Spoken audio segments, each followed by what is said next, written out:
Sebelum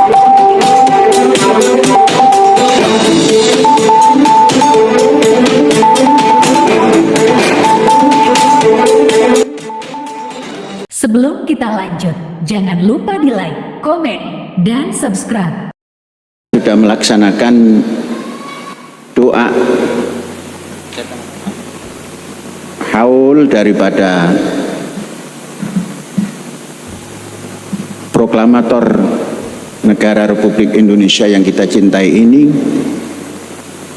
dengan seksama kita selesaikan dari zikir Asmaul Husna, dari tilawah Al-Quran yang ditargetkan 175 juz, 175 khatam sudah selesai kita lakukan, dan juga zikir Asmaul Husna 125 dan ditambah lagi menjadi 175 putaran juga sudah selesai. Maka acara haul yang seperti ini mudah-mudahan menjadi tradisi yang baik. Nanti kita juga akan melaksanakan haul untuk presiden yang kita kagumi sebagai bapak pembangunan, juga akan kita lakukan nanti pada bulan Juli sebagai kelahiran beliau. Maka nanti kita akan adakan haul, bukan tatkala wafatnya, tapi tatkala lahirnya.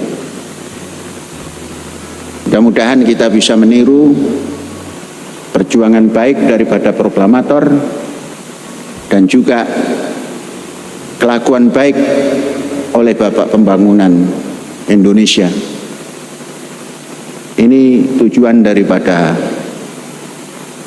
peringatan haul kewafatan daripada proklamator kita.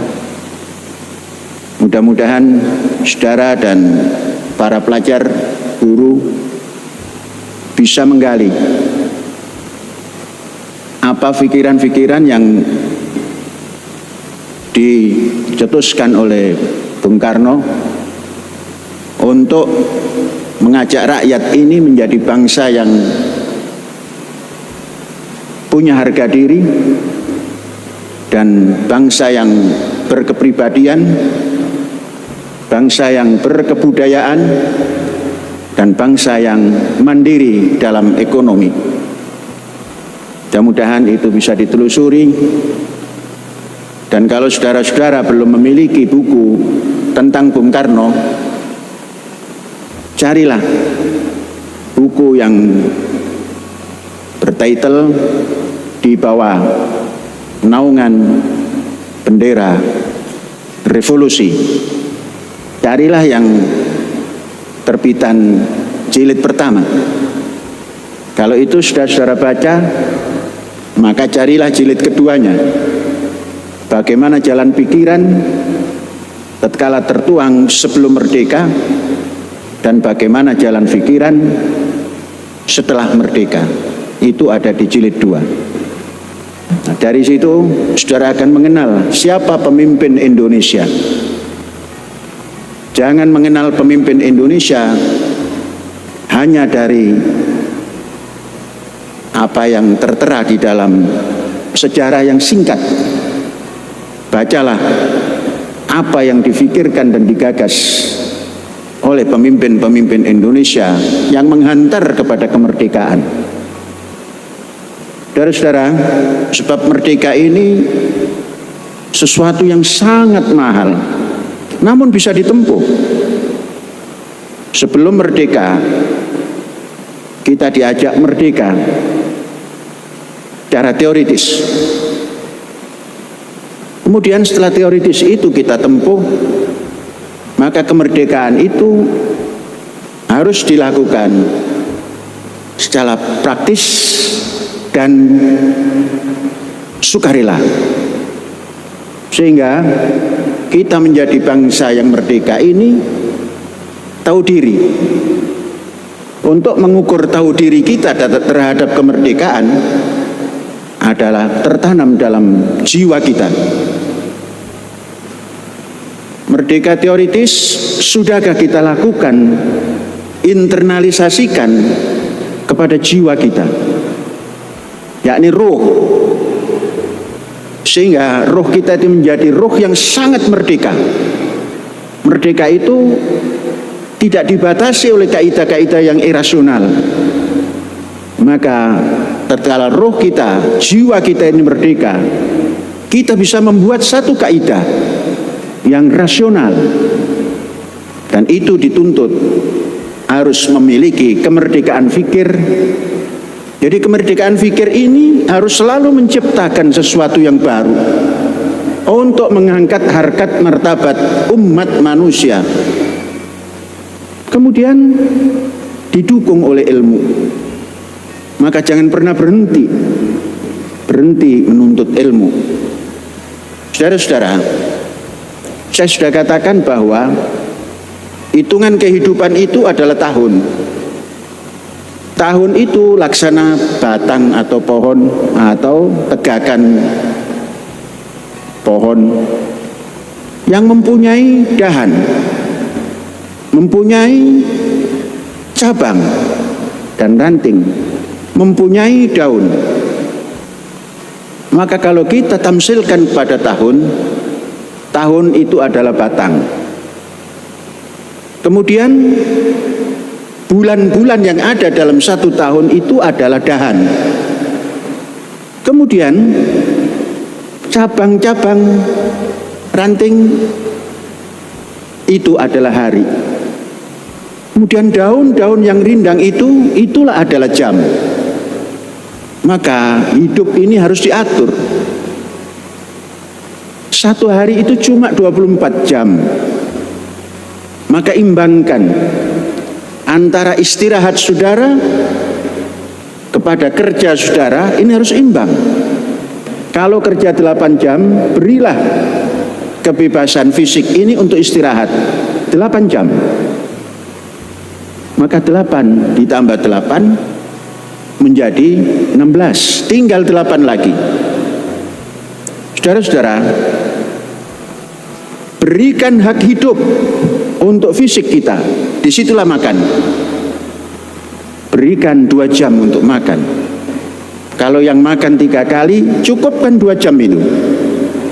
Kalau saya 1 kali, itu diberikan 2 jam. Maka makannya paling 1/4 sampai setengah jam, bercengkramanya yang lebih banyak, sehingga turun dan olahraga sebentar 2 jam. Masih lagi ada 2 jam lagi. Gunakan 2 jam itu untuk olahraga. Olahraga itu sangat mustahak untuk fisik kita. Fisik kita ini, kalau kita tidak latih dengan riyadhah al-badaniyah atau berolahraga, itu akan rapuh. Entah itu rapuh daripada gerakan, entah itu rapuh karena tulang dan lain-lain. Maka gunakan 2 jam. Dan tidak harus sekaligus 2 jam. Gunakan waktu sampai mencapai 2 jam. Kemudian kalau fisik sudah dilatih seperti itu, jangan berhenti. Olah jiwa, olah fikir, itulah membaca. Kalau belajar di sekolah itu formal, tapi kalau membaca itulah olahraga. Disitulah kita bisa berdialog dengan alam semesta. Apa yang sedang kita baca? Umpamanya climate change. Di situ kita bisa berkhayal yang nanti kita jadikan sebuah langkah untuk dikerjakan. Bagaimana mengatasi ke depan ada perubahan cuaca, perubahan iklim, mungkin lebih panas dari hari ini. Kalau kita membaca itu, maka otak kita akan mengatakan kita harus begini. Maka roh kita memberikan kebebasan. Kalau kita membaca soal agama, kita bisa berdialog, cukupkah dengan ini?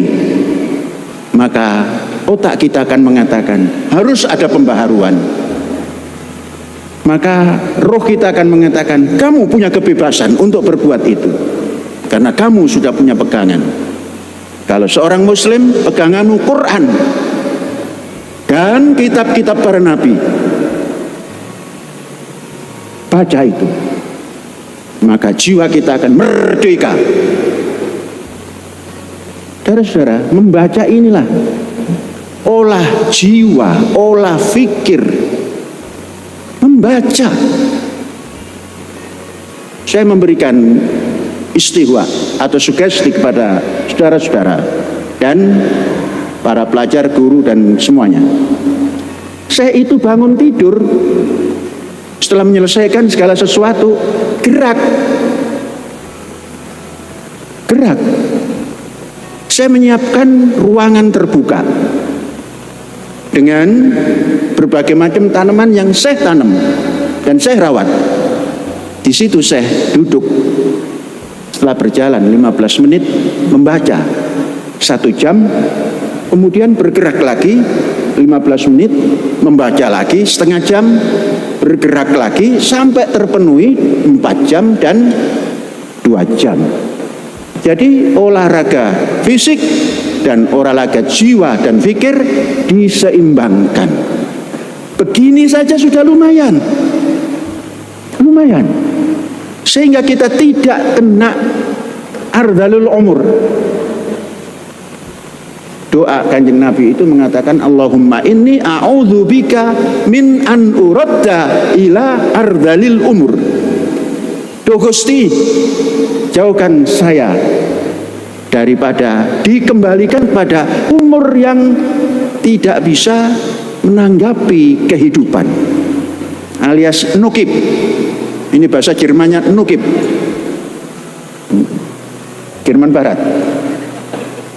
Nanti kalau belum tahu tanya Pak Fatir, kepala aliyah, itu tahu Jerman Barat itu.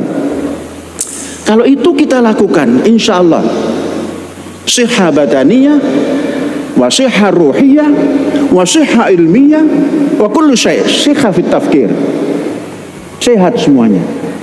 Dan itulah yang kita katakan setelah periode pertama 25 tahun pusat pendidikan pengembangan toleransi dan perdamaian menuju masyarakat sehat, terus cerdas, terus manusiawi.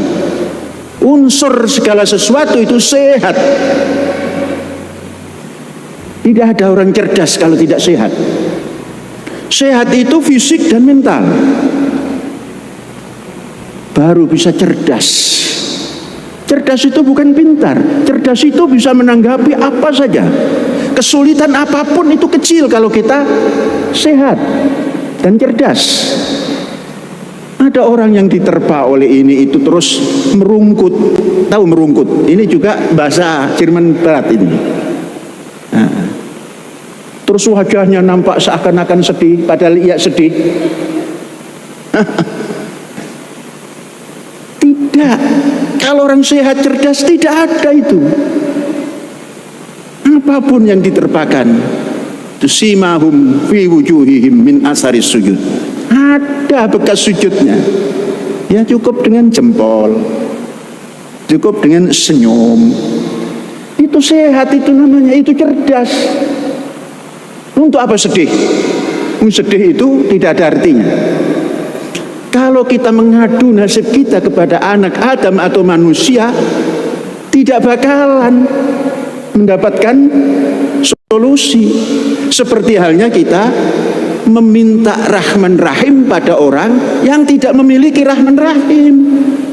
Maka sampaikan pada Tuhan, itu kebebasan roh. Tuhan akan menjawab, fa'alhamaha fujuraha wa taqwaha. Ini kehidupan. Nah, ini kita ambil manfaat dari haul proklamator Republik Indonesia. Mudah-mudahan ada manfaatnya. Hadza wallahu yar'ana wa yahfazuna walhamdulillahi rabbil alamin. Merdeka.